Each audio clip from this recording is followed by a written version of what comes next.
연중 제11주일 복음 묵상을 도와주기 위한 영상입니다. 복음은 총 3번 낭독하게 되고 첫 번째 낭독할 때에는 복음의 장면을 그려봅니다. 두 번째 낭독할 때에는 예수님의 말씀에 집중해 봅니다. 세 번째 낭독할 때에는 성령의 이끄심에 맡기며 마음의 움직임을 따라가 봅니다. 기도에 집중하기 위해 자리를 잡고 평안히 호흡을 고릅니다.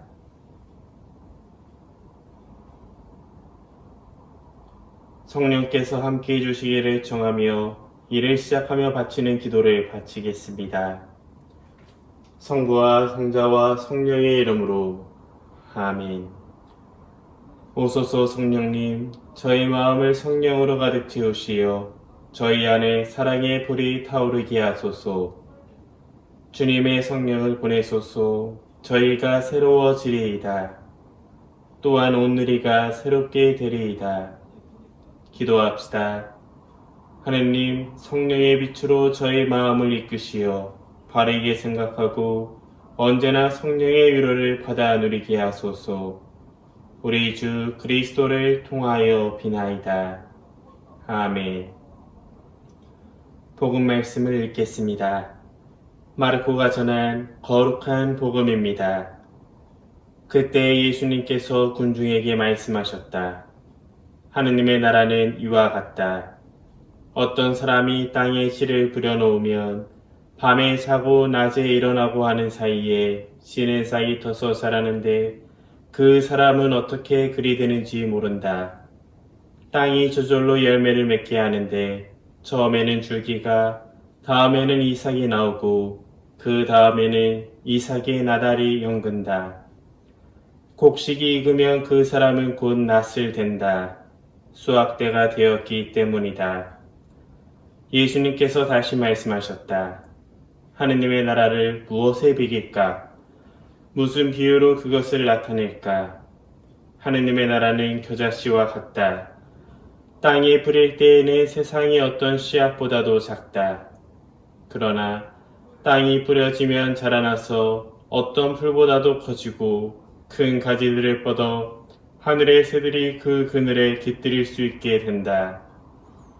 예수님께서는 그들이 알아들을 수 있을 정도로 이처럼 많은 비유로 말씀을 하셨다. 비유를 들지 않고는 그들에게 말씀하지 않으셨다. 그러나 당신의 제자들에게는 따로 모든 것을 풀이해 주셨다. 주님의 말씀입니다.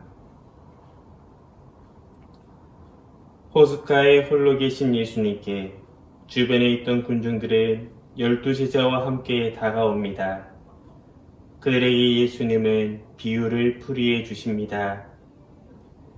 한낮에 많은 사람이 머물다 떠난 자리, 예수님과 제자들, 군중이 모여있는 장면을 그려봅니다.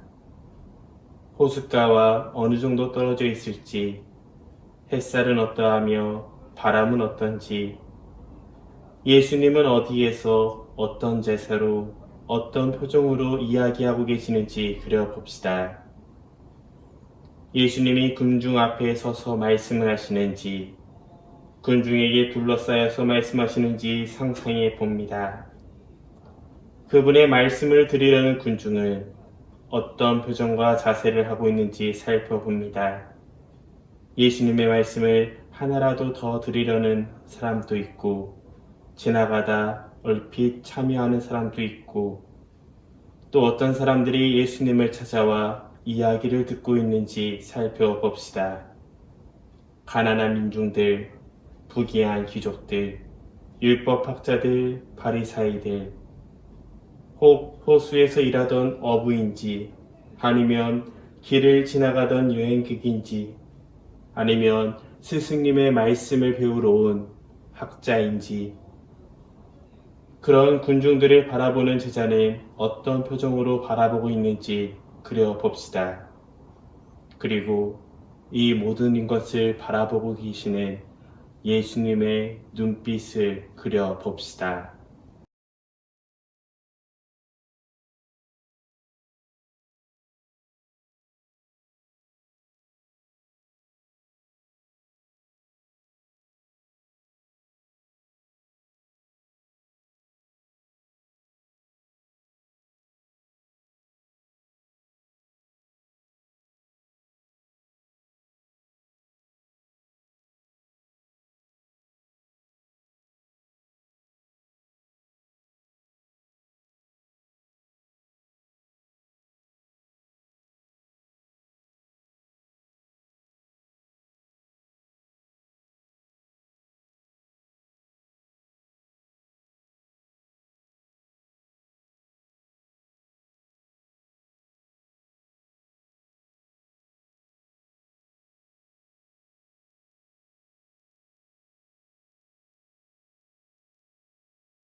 다시 복음 말씀을 들으면서 그분의 말씀에 집중해 봅시다.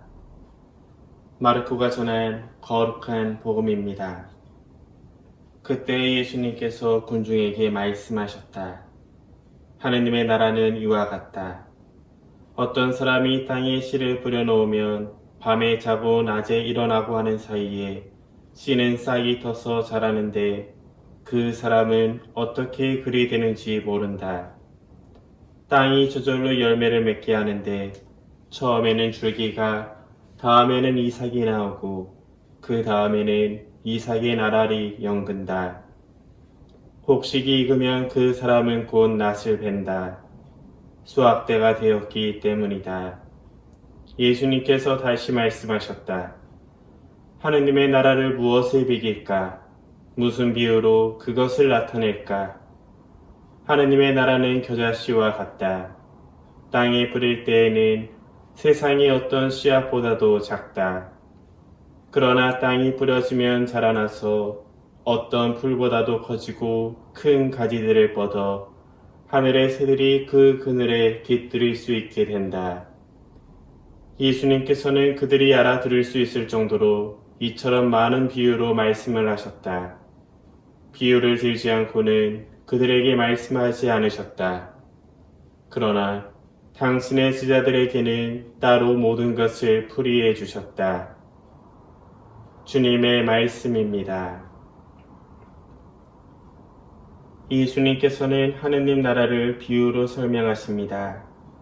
하느님과 함께하며 그분의 뜻에 따라 다스려지는 나라, 그것은 이스라엘 백성이 고대하던 희망이었습니다. 이 희망은 뿌려진 씨와 같습니다. 인간의 손으로 씨를 뿌리면 씨 뿌리던 이는 알지도 못한 채 저절로 열매를 맺고 수확을 하게 됩니다. 하느님의 일이 이루어질 때 우리는 어떤 역할을 하는지 생각해 봅시다. 우리의 노력, 능력, 이것들은 하느님의 뜻이 이루어질 때 어떤 영향을 끼칠 수 있을까요? 하느님의 일에 동참하는 우리의 자세가 무엇인지, 어떤 자세로 하느님의 일에 동참해야 하는지 생각해 봅시다. 하느님 나라는 겨자씨와 같습니다. 아주 작은 씨앗이지만 자라나 하늘의 새들이 그 그늘에 깃들일 수 있을 만큼 커집니다. 하느님 앞에 서 있는 우리에게 필요한 것은 무엇일까? 우리의 부족함, 나약함이 하느님을 만날 때 어떤 일이 이루어질 수 있는지 상상해 봅시다. 하느님의 일에 참여하는 우리에게 필요한 마음가짐은 무엇일까요? 아주 작은 씨앗이 커다란 결실을 맺는 것처럼 우리의 나약함 속에서도 하느님의 일이 이루어질 수 있음을 다시 한번 돌아보며 우리가 가져야 될 마음가짐을 성찰해 봅시다.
다시 한번 복음 말씀을 읽으며 성령의 우리의 마음을 맡겨 성령의 이끄심에 따라 복음 말씀의 의미를 하나씩 살펴보겠습니다. 마르코가 전한 거룩한 복음입니다. 그때 예수님께서 군중에게 말씀하셨다. 하느님의 나라는 이와 같다. 어떤 사람이 땅에 씨를 뿌려놓으면 밤에 자고 낮에 일어나고 하는 사이에 씨는 싹이 터서 자라는데 그 사람은 어떻게 그리 되는지 모른다. 땅이 저절로 열매를 맺게 하는데 처음에는 줄기가, 다음에는 이삭이 나오고 그 다음에는 이삭의 나날이 연근다. 곡식이 익으면 그 사람은 곧 낫을 된다. 수확때가 되었기 때문이다. 예수님께서 다시 말씀하셨다. 하느님의 나라를 무엇에 비길까? 무슨 비유로 그것을 나타낼까? 하느님의 나라는 겨자씨와 같다. 땅에 뿌릴 때에는 세상의 어떤 씨앗보다도 작다. 그러나 땅에 뿌려지면 자라나서 어떤 풀보다도 커지고 큰 가지들을 뻗어 하늘의 새들이 그 그늘에 깃들일 수 있게 된다. 예수님께서는 그들이 알아들을 수 있을 정도로 이처럼 많은 비유로 말씀을 하셨다. 비유를 들지 않고는 그들에게 말씀하지 않으셨다. 그러나 당신의 제자들에게는 따로 모든 것을 풀이해 주셨다. 주님의 말씀입니다.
우리 기도에 함께 해주신 하느님께 감사드리며 마친 기도로 일을 마치고 바치는 기도를 하겠습니다. 기도를 바친 후에는 묵상 때의 느낌과 감정, 주님이 주시는 메시지를 꼭 기록하시기 바랍니다.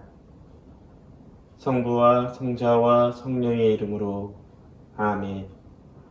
천주의 성모님, 당신의 보호에 저희를 맡기오니 어려울 때에 저희의 간절한 기도를 외면하지 마시고 항상 모든 위험에서 저희를 구하소서. 영화롭고 복되신 동정녀시여, 성부와 성자와 성령의 이름으로 아멘.